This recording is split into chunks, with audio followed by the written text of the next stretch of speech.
Olá! A IUPAP, International Union for Pure and Applied Physics, está interessada em muitas coisas. Dentre elas, a definição das unidades básicas que nós usamos no dia a dia, a manutenção das constantes fundamentais, mas também está muito interessada nos desafios que a ciência tem atualmente. Na área da física são muitos os desafios. Nós temos desafios desde o entendimento das partículas elementares, da matéria condensada, na física nuclear, na biofísica, na astrofísica. Em todas as áreas, ou sub-áreas da física, nós temos desafios. Para que você saiba quais são esses desafios, a IUPAP organizou um workshop especial, que chama-se Entendendo os Desafios da Física Moderna. Cada área da física está aqui sendo apresentada por um líder, membro da IUPAP, e que você terá então agora a chance de entender, através desta apresentação, os desafios que a área apresenta e como os físicos, de um modo geral, estão superando esses desafios para que a física seja um instrumento de entendimento das ciências naturais e que auxilie o homem não apenas a avançar o seu conhecimento, mas a tornar a ciência um instrumento útil da melhoria de vida de cada um existente nesse planeta e nesse universo. Assista e também faça parte do entendimento dos desafios da física moderna. Boa sorte!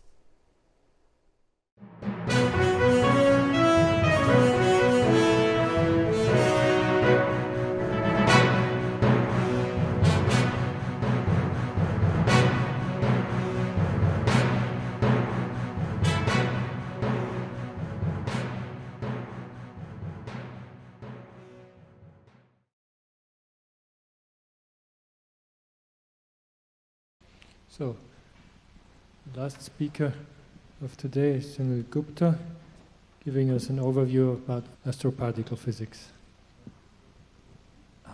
Okay. So I'm going to tell you about the activities of. I'm going to tell you about the activities of Commissions 4, which deals with astroparticle physics. It was formerly known as Commission on Cosmic Ray Physics, and much of what I'm going to tell you deals with cosmic rays. So one of the unique features of our field is that we study radiation coming from outer space, and what is most interesting is the fact that the locations where we do experiments, they are carried out on very diverse locations on Earth, such as we have experiments at sea level, high mountains, deep underground, deep under the oceans, deep under polar ice cap, etc. And moving beyond Earth, we have experiments done in space aboard stratospheric balloons, satellites in near Earth orbit, in geosynchronous orbit, on International Space Station, in deep space, and even one experiment which has gone beyond solar system. The report, of course, being very brief, will not cover everything. I'll just have taken a sample of results, which I'm going to share with you. So these are the 5 broad areas that we basically we deal with in this commission, and those are cosmic rays. These are the highest energy particles coming from outer space. And then the second component is, of course, also part of cosmic rays, but we are dealing with gamma rays, which are neutral particles. And the third, a very important area, is solar and heliospheric physics. This, of course, has lots of practical implications because it affects communication on Earth. It has many other consequences as well. And then the last 2 are somewhat newer areas, neutrino astronomy and, of course, search for dark matter. Okay, this is a view on so-called Hillas plot, where you have on the x-axis dimension of the accelerator, which is responsible for producing high-energy particles, and on the y-axis you have magnetic field. And the diagonal red lines that you see running this way basically represent the boundary where you can, the objects which lie below this line cannot reach energies beyond, for example, 10 raised to 9 electron volt or 10 raised to 12 electron volt and 10 raised to 20, which is the highest energy cosmic rays known. And you can see a sprinkling of various astronomical objects. So we have something like galactic disks or clusters of galaxies, which are very large scales but very small magnetic field, and they can give you particles as, accelerate particles to 10 to 20 electron volt. And then, of course, you have neutron stars, which in principle could also do that. They have very small size, but they have very large magnetic field. Of course, that does not mean that these are the accelerators. That means energetically it is possible for them to reach such high energies. And there are also a set of instruments which are either in operation or a plan. And you would notice there are two man-made accelerators also which are shown here, because we consider them as part of devices which do this job. Okay. Now, here is one very exciting result which has come in the last couple of years, and that is based on measurements done by AMS on International Space Station. And this is a fantastic measurement. Traditionally, we have always believed that cosmic rays follow a power law spectrum, and that has been the conventional wisdom, but thanks to AMS, they have been able to measure the energy spectrum of individual nuclei, in this case proton, and you can see there is a change in slope. There is a slight flattening at about, for a proton it's about 300 GeV, and you see similar behavior for helium, oxygen, carbon, and nitrogen, and that changes some of our views of how particles are accelerated. This, I believe, is one of the heroes of this field. This is Voyager mission, which was launched in 1977. And even 40 years later, it's going strong. One of the things I believe that this mission still works is it does not rely on solar energy, but on a plutonium pack. I doubt whether anybody would allow us to launch a satellite with plutonium on it, but back in those good old days, it was possible. And so you still have this instrument working. It was not designed to work for 40 years, but it continues to work. What is shown here is the year number, and on this y-axis you have the rate of cosmic rays being measured. And you can clearly see, it has been going on for a long time. You can see the impact of solar cycle, the 11-year cycle, and you see a steady increase in the intensity of cosmic rays because it's the solar wind which drives out the cosmic rays, and as you get away from the sun, you're approaching interstellar medium, and then the intensity is increasing to an interstellar value. And finally, sometime around 2013, it moved into interstellar region, and then the cosmic ray intensity has almost become constant. So this is one of the very amazing measurements. Now, another very standard feature of our cosmic rays has been that we are taught from standard textbook that the cosmic rays are isotropic. But more recent measurements show that they are far from that. There is slight anisotropy present. Of course, dominated by a dipolar anisotropy, which could be attributed to motion of Earth or solar system relative to the cosmic ray gas. But even if you take it out, there's a lot of structure, and one sees all these features at small scale, medium scale, large scale, and that is something which is not at all understood. What causes it? There are different theories, models, and so on, but we are far from getting a good handle on it. Now, one of the good things that LHC has done is it has measured interaction cross-sections up to much higher energies. And what we have traditionally done is we have relied on our colleagues from particles and fields to tell us the cross-sections at lower energies, and then we extrapolate it to higher energies. And for that, we use different hadronic interaction models. Some of them are listed here. And each model, basically fits the data at low energies and makes extrapolation. And you see a great deal of divergence among these model predictions. And these are very important for interpreting the actual experimental measurements. But post-LSC, you can see these models make very similar predictions. So that has helped a great deal. Of course, data is still the same. Data has not changed. But the interpretation has become better because the uncertainty in terms of interpretation, in terms of composition, the errors have reduced. So whether the composition is getting heavier or getting lighter as you go to higher energy, that is a more, you know, a question that one can be asked and answer with some degree of confidence.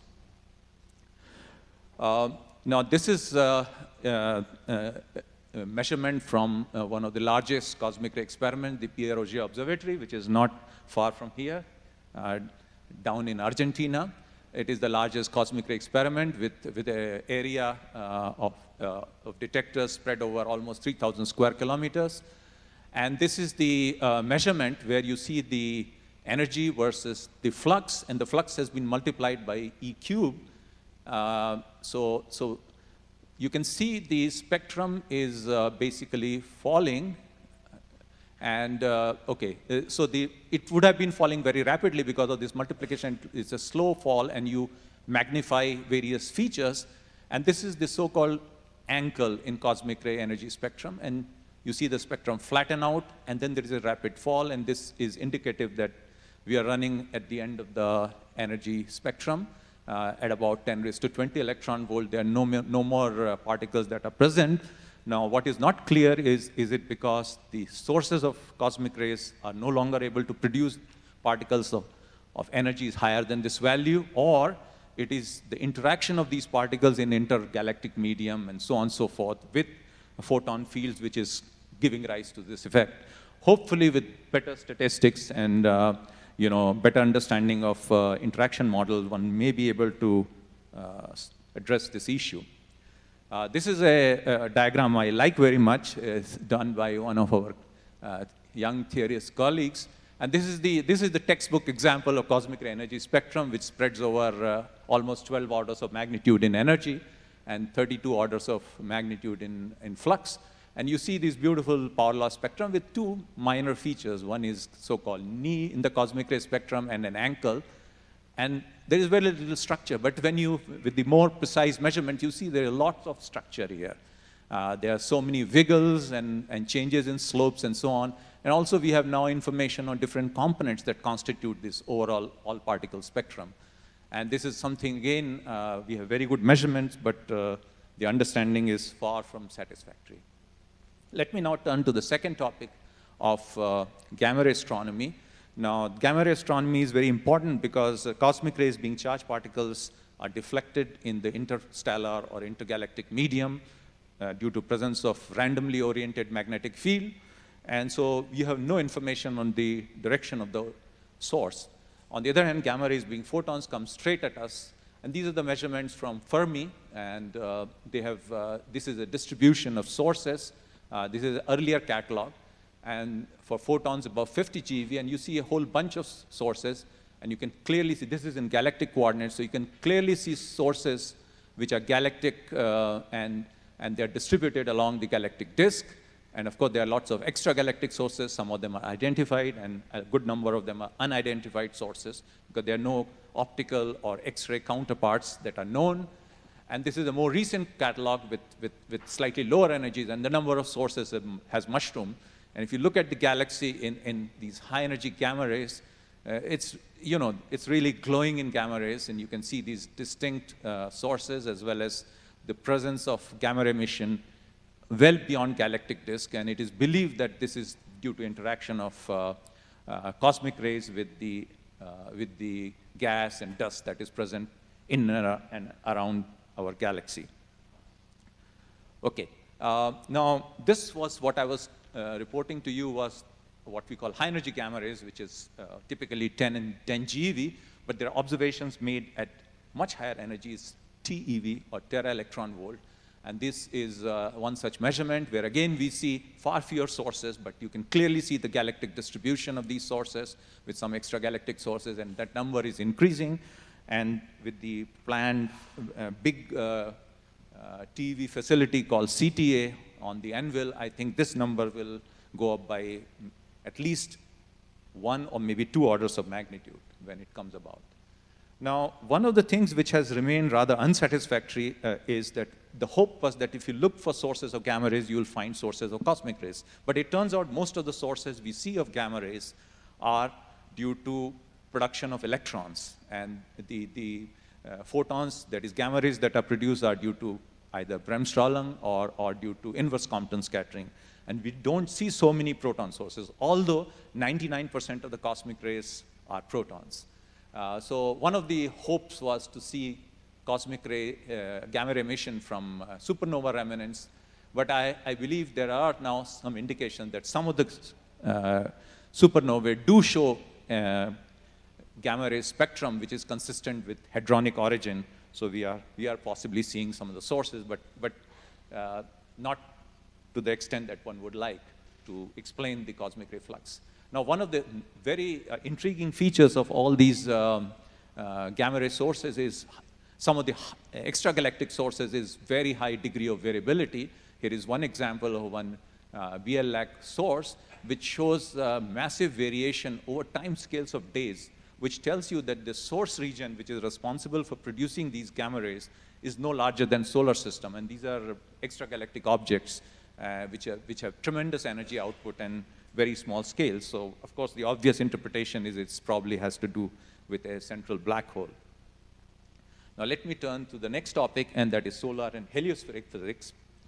And this is something which is, I believe, has far greater relevance to what we do on Earth, in the sense that it plays a very important role. Well, one is that one studies phenomena at somewhat lower energies, ranging from kiloelectron volt to tera-electron volt. And of course, most of the instruments are either space-borne, and some of them are ground-based. And these phenomena is again characterized by a large amount of time variation. And one deals with solar energetic particles, their transport, the magnetic field in interplanetary medium, etc., plays a role. And finally, the interaction of galactic cosmic rays with solar wind and solar energetic particle gives rise to all kinds of interesting phenomena, such as the geomagnetic storms, etc., which can disrupt communication, damage satellites, and in extreme cases can even disrupt electrical grids, which has happened in recent times. Of course, we have been fortunate. There have not been very extreme events. If such an event were to happen, it can cause serious problems. Now, again, variability is a very characteristic feature. Now, as you know, we characterize solar activity by their 11-year cycle, and the naming began in some time, and now we are into 24th solar cycle, which has been particularly quiet. This is basically the flux, mean flux during this solar cycle, which started a few years back, and you can see the activity is rather low. 22nd solar cycle, which was one before that, had a much higher activity level, and a 23rd cycle, which just preceded 24th, had much, much higher activity, and it was borne out also by various, the solar energetic particle and GLE events, etc., which were far more prevalent in the previous solar cycle than this one. And this is something which is, again, a subject of great deal of study. And most of the space agencies devote many of their satellites because of obvious importance of solar phenomena. Okay, here is one example of what kind of interesting phenomena it can cause. And this is the so-called Forbush decrease, which was discovered by Scott Forbush in 1938, where he found that during major solar outbursts, the plasma, which is magnetized, surrounds the Earth, and it suppresses the cosmic ray intensity due to galactic cosmic rays. And this was observed by this Graves 3 Muon telescope, and you can see there was a drop in intensity of galactic cosmic rays, and there is a recovery. And what you see, this cyclical variation, is because of the rotation of the Earth, the diurnal anisotropy. But during this period, there was a sudden burst of cosmic rays, which was very short-lived, about 2 hours. And this was something like a, it had a structure which was exactly same as the basically intensity profile of the interplanetary magnetic field contained in this particular solar storm. And what was very fascinating was that the field actually in the plasma was only about 40 nanotesla, and due to interaction with magnetosphere, it got enhanced to almost 700 nanotesla. And this measurement was made with 16 independent telescopes, which showed something like 13 sigma axis. And this basically indicates that these phenomena, such as solar storms, can actually affect what goes on Earth in terms of communication, in terms of our magnetic field, which provides the primary shielding against cosmic radiation. Let me now turn to the next topic, and that is neutrino astronomy. And already some speakers have talked about it, so I'm not going to give any justification. Of course, as you heard this morning, that we are going to have a new panel which will deal with neutrino physics, primarily studying the properties of neutrinos. And some of that work is done by the experiments which are dealing with neutrinos in C4. And the main motivation is that the universe becomes opaque when you go to very high energies, say beyond 10 raised to 12 electron volt. You cannot look very far into the universe. On the other hand, neutrinos have no such problems. So that is the main motivation. And second thing is, anytime you detect neutrinos, the neutrino sources are also are basically produced by sources of cosmic rays. So this is a measurement by IceCube, which I guess by the weight or the mass is the biggest detector, 1 gigaton. And this is a flux of very high energy neutrinos, hundreds of TeV and going all the way to few PeV. And you see first there is a certain slope, and then it flattens out. And the first slope is primarily, and you can see it more clearly here, is due to atmospheric neutrinos produced by cosmic rays in our atmosphere, and this is due to astrophysical neutrinos. And they have these beautiful events you can see going up to several PeV. But what it tells you is that, that even 1 gigaton is not enough as far as neutrinos are concerned. Now, this is the distribution of not sources of neutrinos, but neutrinos seen by IceCube. And you do not see any galactic distribution, so we don't know where they're coming from. And there are, of course, other experiments. For lack of time, I'm not going to talk about them. One of them is, of course, in south of France, Antares. And the interesting thing is you need instruments at different locations because IceCube, being in southern hemisphere, primarily sees northern sky, and you need something in northern hemisphere to see southern sky. So that is something which is important. And as I mentioned, 1 gigaton is not enough, so people are thinking of larger experiments, KM3-NET, very sensitive array. IceCube will go into generation 2, which will be order of magnitude larger. And there are newer techniques using radio detection, either in polar ice, on the surface, under the polar ice cap, etc., where they can actually increase, basically explore much larger volumes than 10 or 20 cubic kilometers. Okay. So let me now come to the final topic, and that is dark matter. We all know that dark matter must exist, and it is at least 6 times more massive than visible matter. And there is no dearth of candidates for dark matter. And again, I'm not going to dwell on that, but except to show you a few results. Okay, well, before that, how do we detect dark matter? I guess all we can do is use conventional techniques. So they can be classified into 3 categories. One is by annihilation. So dark matter basically can annihilate with another dark matter particle and produce conventional hadrons. And this is what comes under the category of indirect detection. And this is where you basically rely on cosmic ray experiments. So many of the cosmic ray instruments, such as AMS and some other instruments which have been launched recently, basically look for this particular method of detection. And then, of course, there is direct detection involving interaction of direct matter with standard matter. And these are mostly done deep underground, away from effects of cosmic rays. And then, of course, there are production of dark matter in accelerators, which are being done at LHC. And as I think one of the earlier speakers also mentioned, so far we don't have any positive measurements. All we have is a bunch of upper limits, which these are the limits from these, this is from a whole host of experiments, CDMS, xenon, and so on and so forth. And basically, you have the dark matter mass versus the cross-section, and one is able to exclude a larger and larger amount of phase space so that you have less and less space available for where the dark matter candidate could exist. Then, of course, you can also search for dark matter through production in accelerators, and much of it is characterized by production of monojets. And here again, from the LHC experiment, there are a lot of limits on spin-dependent and spin-independent effects. And one doesn't see anything there. And these are some of the cross-sections one can estimate for indirect detection, which are mostly done by cosmic ray experiments. And here also, we have only upper limits.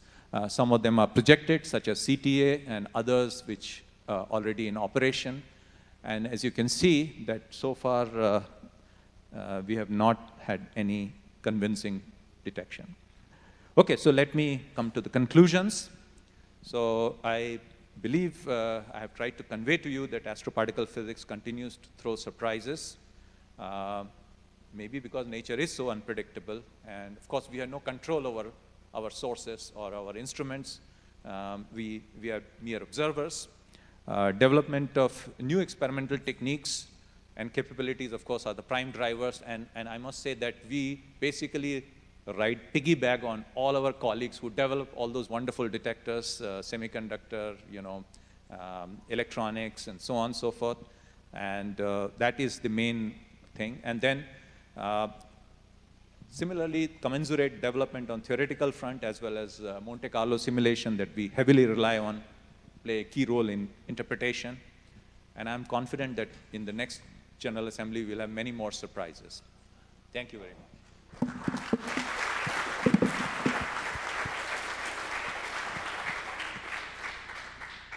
Thank you very much for this survey. Are there any questions or remarks? Yes.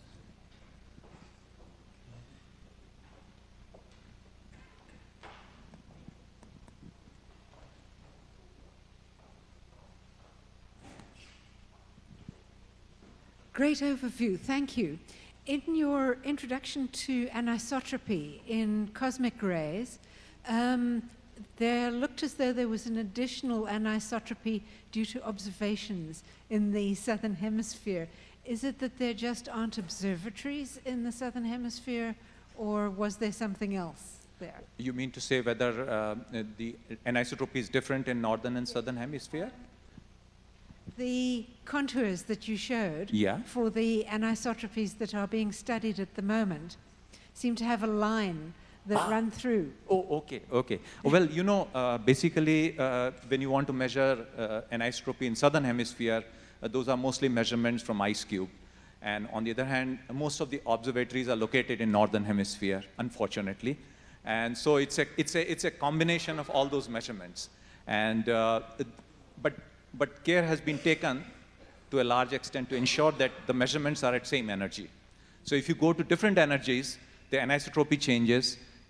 Even it's, where you see excess, you see deficit, and so on and so forth. So this is something we don't really understand. Some people believe it's some local magnetic structure near and around the solar system which is responsible for it, but we really don't know. We don't know enough of our field. Thank you. Could you say a word on the gamma ray burst and the possibility that they are due to neutron star collapse, and the possibility that they could be detected by gravitational waves like LIGO and Virgo? Well, I had a slide on gamma ray burst also, but because of lack of time, I didn't put it. Yeah, I mean, gamma ray bursts, of course, are being seen on a very regular basis by GBM on Fermi, gamma ray burst monitor, almost at the rate of 1 to 2 bursts per day. And as you mentioned, I mean, they are the most energetic events in the universe. And I think the estimates vary between 10 raised to 50 electron volt to 10 raised to 54 or something like that. One really doesn't know because we don't really know the distance to these objects. And yeah, I heard that, you know, of course there is all these approach nowadays of multi-messenger observations where people are trying to combine different instruments. I mean, not only the radio, the optical, but also, you know, X-ray, gamma ray, TV, gamma ray, etc. And of course now one is looking at, because it's believed that if you have these mergers and producing gravitational waves, you also are likely to produce gamma ray bursts. I have heard some rumors about it. I think so have you. I hope we'll have some news on it very shortly. Yeah. And in fact, the high energy instruments such as Auger also are looking for it. Yeah. It's very exciting because when you see something with more than one instrument, you know, because astroparticle physicists were always accused of being, you know, very approximate, inaccurate people, you know. They make measurements which have large errors and so on. So it's good to see that we are catching up with our colleagues in high energy physics. Okay. I think in view of the time, we should try to get to dinner. So I ask if there are any further questions, please ask them privately. So let's thank all the speakers again.